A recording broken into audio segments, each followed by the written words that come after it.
Hello, majina yangu naitwa Edward Kamena, ni mratibu wa kituo cha huduma ya mtoto na kijana TZ 0612 PAG Rotia. Lakini tumekuwa na mashindano ya kiklasta. Mashindano haya ilikuwa ni kwa ajili ya kutafuta washindi ambao watawakilisha bezi yetu ya Ngorongoro. Imekuwa ni mwendelezo wa kutoka tangu Jumatatu mpaka siku ya leo.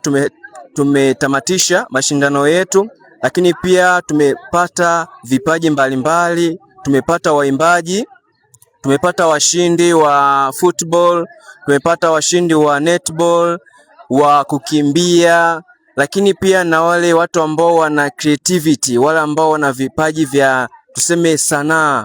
Kwa maana hiyo tumepata vijana ambao watatuwakilisha vyema kwenye mashindano yetu ya mwezi wa 9 kanda ya Ngorongoro. Vijana wetu wako vizuri na wana vipaji. Tulichogundua ni kwamba vijana wana vitu, ukiachana na masomo tu ya darasani, lakini pia wana talents, wana vipaji ambavyo tulikuwa wengi hatufahamu, lakini kumbe vilijificha ndani yao. Hivyo basi vijana wetu wako vizuri na leo tunamshukuru Mungu tumehitimisha kwa ushindi, na tunao vijana wazuri sana ambao tunaamini mwezi wa 9 hawataweza kutuangusha, watawakilisha kanda yetu vizuri sana sana sana, na tunaamini kwamba tutatoka na ushindi hapo mwezi wa 9. Big up sana vijana wetu, Mungu awabariki, Mungu azidi kuzikuza talenti zenu na vipaji vyenu, talanta zenu, mtafika mbali sana sana sana. Jina langu ni Ahadi Redneck Fanuel. Mimi kwa siku ya leo nilikuwa jaji wa kutafuta vipaji vya vijana wetu, lakini tunamshukuru Mungu kwamba leo tumehitimisha vizuri na tumeona watoto wana vipaji vingi sana. Na kwa kweli ilikuwa ni changamoto sana katika kuchagua, kwa sababu kila kundi lililokuja ambalo lilikuwa lina vipaji, kila mtoto alikuwa na kipaji cha kipekee sana na walikuwa wana uwezo mzuri sana. Kwa hiyo ilibidi tukae chini tufikirie sana na kuona ni jinsi gani tuongeze vigezo ili tuweze kupata mshindi mzuri zaidi katika tukio letu hili.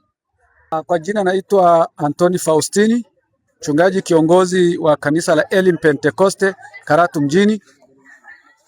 Nimefurahi kuwa na wageni hawa vijana wetu kutoka vituo 4 cluster ya Gongali.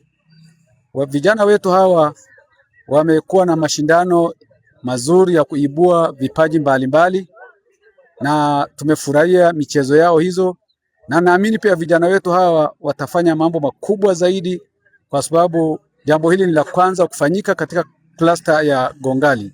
Kwa hiyo mimi niwashukuru, nimewapokea kama wageni na wametumika hapa kwenye eneo letu ili vijana wetu tuwaibulie zile huduma ambazo ziko ndani mwao.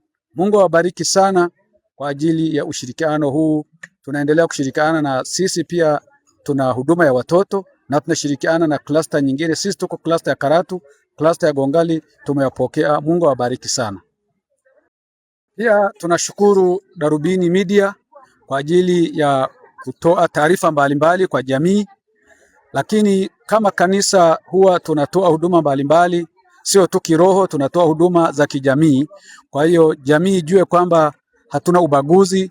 Huwa watoto hao wote wanaohudumiwa hapa wanatoka madhehebu mbalimbali, sio Wakristo tu. Kwa hiyo mpaka nje ya Wakristo wanahudumiwa. Kwa hiyo mimi nishukuru kwa sababu Darubini pia inafanya vizuri kutoa taarifa mbalimbali kwa jamii zetu. Maureen Barnaba ni mwanafunzi wa kituo cha mtoto na kijana TAG Gosheni Gongali, na kwenye mashindano haya nimeshiriki kama dansi, na kwenye mashindano haya nimejifunza mengi kupitia na wenzangu walichokifanya, na challenge hizi tutaenda kuzitendea kazi hapo mbeleni. Asanteni sana na Mungu awabariki.